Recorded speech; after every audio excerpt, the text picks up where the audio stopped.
दोस्तों नमस्कार, स्वागत है आपका मेरे YouTube चैनल लीगल लवर्स पे। देखिए, कोई भी व्यक्ति जिसने आपसे कोई पैसा उधार ले रखा है, किसी भी प्रकार से कोई ऋण ले रखा है, किसी भी मद में कोई धनराशि आपसे ले रखी है और बदले में उसने आपको आपके पैसे का भुगतान करने के लिए एक चेक दे रखा है और ये कह रखा है कि ये जो चेक है इस चेक को आप अमुक तारीख को लगा करके, यानी कि फलानी डेट को आप अपने अकाउंट में लगा करके अपना पैसा जो आपने हमको उधार स्वरूप दिया है वो आप प्राप्त कर लीजिएगा। तो ऐसे चेक के किसी भी प्रकार से बाउंस होने पर, यानी कि आपकी धनराशि आपको प्राप्त न होने पर, चेक के आहरण में रोक होने पर आपके पास कौन से ऐसे उपाय हैं जिससे आप अपनी रकम को प्राप्त कर सकते हैं, या जिस व्यक्ति ने आपको वो चेक तो दे दिया है लेकिन जब आपने उस चेक को अपने खाते में लगाया तो वो चेक चाहे अगले व्यक्ति के खाते में पैसा न होने के कारण बाउंस हो गया हो, या उस व्यक्ति के खाते में आपको जो चेक दी गई है उसमें जो धनराशि अंकित है उस पैसे से कम पैसे होने के कारण अनादरित हो गया हो, यानी कि बाउंस हो गया हो, या फिर उस व्यक्ति द्वारा बदनीयती से आपको आपके पैसे के भुगतान की दी हुई चेक पर गलत तरीके से साइन कर दिए गए हों, या फिर उस व्यक्ति के द्वारा कोई ओवर राइटिंग कर दी गई हो। कई ऐसे नॉर्म्स हैं जिसके कारण वो चेक बाउंस होने की संभावना होती है और ऐसी परिस्थिति में अकॉर्डिंग टू लॉ, कानून के अनुसार आपके पास धारा 138 नेगोशिएबल इंस्ट्रूमेंट एक्ट के अंतर्गत मुकदमा करने का विकल्प होता है। अब उस मुकदमे को करने का बहुत ही बेसिक कुछ फंडामेंटल नियम है। अक्सर मैंने देखा है कि बहुत सारे जो लॉ के स्टूडेंट हैं जो अभी वकालत में नए आए हैं, या फिर इस प्रकार के लोग जो बहुत ही गंभीरता के साथ में बहुत ही महीन तरीके से एक्ट को नहीं जान रहे हैं या उसके बेसिक नॉर्म्स से अनभिज्ञ हैं, उसको पढ़ नहीं रहे हैं, वो निश्चित रूप से एनआई एक्ट के मुकदमे को करने में बहुत सारी गलतियां कर देते हैं।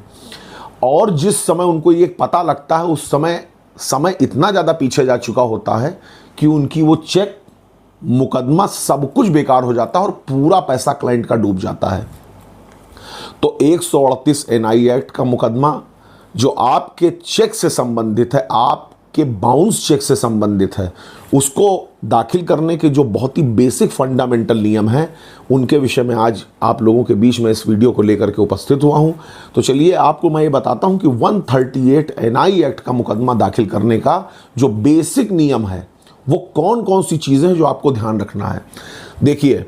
सबसे पहली बात तो चेक बाउंसिंग का जो मुकदमा होगा वो ऐसी धनराशि के लेन देन से संबंधित चेक का मुकदमा होना चाहिए जो वैध रूप से, यानी कि वास्तविक रूप से किसी को दे हो। अब आपने किसी को AK-47 खरीदने के लिए पैसा दिया, हैंड ग्रेनेड खरीदने के लिए पैसा दिया, किसी अविधिक काम के लेन देन से संबंधित पैसा दिया, तो ऐसे चेक के भुगतान से संबंधित मुकदमा आप ये कह के नहीं कर पाएंगे साहब हमने इस इलीगल वर्क के लिए इनको पैसा दिया था और वो पैसा इन्होंने हमको वापस नहीं दिया। वास्तविक रूप से, सही तरीके से, विधिक रूप से आपने किसी को पैसा दिया और उसने बदले में जो चेक आपको दी आपके ऋण के भुगतान के बाबत, वो अगर बाउंस होती है तो ही 138 एनआई एक्ट का जो मुकदमा है वो मेंटेनेबल है। सबसे पहली बात। दूसरी बात, अगर किसी प्रकार से इस प्रकार का कोई चेक जो आपको किसी ने दिया है वो बाउंस हो जाता है तो सबसे पहला ध्यान आपको ये रखना है कि जो बैंक है, जो ब्रांच है जहां आपने अपने खाते में जो चेक उस दी हुई व्यक्ति की लगाई है, वहां से चेक बाउंस का जो मेमो है, चेक रिटर्न मेमो जिसे कहते हैं, वो ज़रूर प्राप्त कर लें। ये ध्यान रखें कि कुछ बैंक ये कह करके वापस कर देते हैं ग्राहक को कि ये डिजिटल चेक रिटर्न मेमो है, इस पर मुहर की आवश्यकता नहीं है। लेकिन चूंकि मैं एक एडवोकेट हूँ, मैंने ऐसी बहुत सारी परिस्थितियां फेस की हैं जिसमें कोर्ट इस बात को मानने को तैयार नहीं होता और कहता कि नहीं, जाकर आप इसमें मुहर लगवा के लाइए बैंक की। तो भाई, बैंक में नॉर्मली मुहर रखी हुई होती हैं, वहाँ के चपरासी और गार्ड तक वहाँ पर मुहर लगाने का काम करते हैं अधिकारियों के कहने पर। तो जब आपको इस प्रकार का कोई रिटर्न मेमो और आपकी जो बाउंस हुई चेक है वो आपको वापस हो, तो संबंधित बैंक की, संबंधित ब्रांच की, जो आपकी ब्रांच है वहाँ की मुहर उस पर ज़रूर लगवा लें। दूसरी जो बेसिक चीज़ है वो ये है कि जब आपको चेक बाउंस होकर के वापस मिले, रिटर्न मेमो आपको मिले, आपको पता लग जाए कि जो चेक आपको दिया गया था वो तो अनादरित हो गया, उस पैसा तो आपको मिला नहीं, भुगतान तो आपको हुआ नहीं। तो उस चेक के मिलने के 30 दिन के अंदर, यानी कि सपोज करिए अगर चेक आपको 1 तारीख को मिला है तो 1 से 30 तारीख के बीच विद इन 30 डेज आपको उस व्यक्ति को विधिक नोटिस भेजना जरूरी है जिस व्यक्ति ने आपको उस चेक को प्रदान किया था। जब आप उसको 30 दिन के अंदर नोटिस भेजते हैं, नोटिस आप रजिस्टर्ड पोस्ट से भेजेंगे उसको। देखिए मैं आपको वो चीज़ें बता रहा हूं जो अदालती कार्यवाही में आपके काम आएंगी और किसी प्रकार की बाधा नहीं आएगी आपको आपका पैसा वापस पाने में। तो चेक रजिस्टर्ड पोस्ट से भेजने का प्रयास करिए, रजिस्टर्ड पोस्ट से भेजिए, स्पीड पोस्ट से भेजिए। 30 दिन के अंदर चेक बाउंसिंग से जिस तारीख को आप वो नोटिस भेज रहे हैं उस तारीख के बाद आप ये ध्यान रखिए ट्रैकिंग रिपोर्ट के जरिए कि वो नोटिस डिलीवर कब हो रही है। सपोज करिए आपने 1 तारीख को भेजा और वो नोटिस 5 तारीख को डिलीवर हो रही है, तो उस 5 तारीख से 15 दिन गिन लीजिए और 15 दिन का आपको वेट करना है। या तो 15 दिन के लिए अगला व्यक्ति 15 दिन के अंदर आपको पैसे का भुगतान करेगा या आपकी नोटिस का कोई जवाब देगा। तो 15 डेज का टाइम पीरियड आपको वेट करना ही करना है। इस 15 दिन के अंदर कुछ भी नहीं करना है, वरना आपका सब किया कराया बेकार हो जाएगा। जब 15 दिन गुजर जाएं और उसके बावजूद जिस व्यक्ति को आपने नोटिस भेजा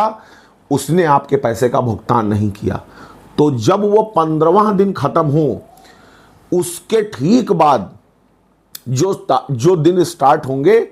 30 दिन के अंदर, यानी कि उस 15 दिन को छोड़कर अगले 30 दिन के अंदर आपको संबंधित न्यायालय में, जिस न्यायालय के क्षेत्राधिकार में आपकी बैंक की ब्रांच आती हो, उस न्यायालय में आपको 138 का मुकदमा दाखिल करना है। मैं आपको बता दूं कि 138 का मुकदमा दाखिल करने से संबंधित एक प्रिस्क्राइब्ड प्रोफार्मा निर्धारित किया गया है। जो लीगल फील्ड से संबंधित है, एडवोकेट्स हैं, उनको बहुत अच्छे से पता है। वो प्रोफार्मा आपको भरना होगा। उसमें जो चेक दिया गया है आपको उस बैंक का नाम, देने वाले के बैंक का नाम, आपके बैंक की ब्रांच जहां आपने चेक लगाया, बैंक में जो धनराशि लिखी थी वो धनराशि आपको भरनी होती है, जिस तारीख की चेक है वो तारीख आपको भरनी होती है, जिस तारीख को आपने लीगल नोटिस भेजी वो भेजने की तारीख भरनी होती है, जब आप उस व्यक्ति को लीगल नोटिस मिली वो तारीख भरनी होती है, जिस तारीख को उसको लीगल नोटिस प्राप्त हुई वो तारीख भरनी होती है, उसके बाद में जिस तारीख को आप मुकदमा प्रस्तुत कर रहे हैं वो तारीख भरनी होती है। तो वो उस प्रेस्क्राइब प्रोफार्मे में लिखा हुआ वो सारी चीजें आपको हरफ बहरफ सही तरीके से मेंशन करके उस मुकदमे को दाखिल करना चाहिए। यदि इनमें से कोई भी चीज आप करने में असफल होते हैं तो आप यकीन मानिए कि आपका चेक चाहे 10 करोड़ का हो चाहे 10 रुपए का हो, अगर इनमें से कोई पैरामीटर आप नहीं पूरा कर पाए और चूक गए तो आपका वो चेक, उसमें लिखित धनराशि, आपका रुपया पैसा सब कुछ डूबने की संभावना होती है। इसलिए इन नियमों और प्रावधानों का पालन करके ही 138 NI एक्ट का मुकदमा सफलतापूर्वक दाखिल किया जा सकता है। और इस प्रकार की जानकारी से आप अपने मुकदमे को एक बेहतर तरीके से ड्राफ्ट कर सकते हैं। इसको अपने पास ज़रूर सेव रखिएगा। बने रहिए हमारे इस चैनल लीगल लवर्स पे। और जिन लोगों ने मेरे इस चैनल को अभी तक सब्सक्राइब नहीं किया है, मेरा हाथ जोड़कर निवेदन है कि आप लोगों के प्यार की मुझे बहुत ज़रूरत है, आशीर्वाद की बहुत ज़रूरत है। प्लीज़ मेरे इस चैनल को सब्सक्राइब करिए। थैंक यू, धन्यवाद।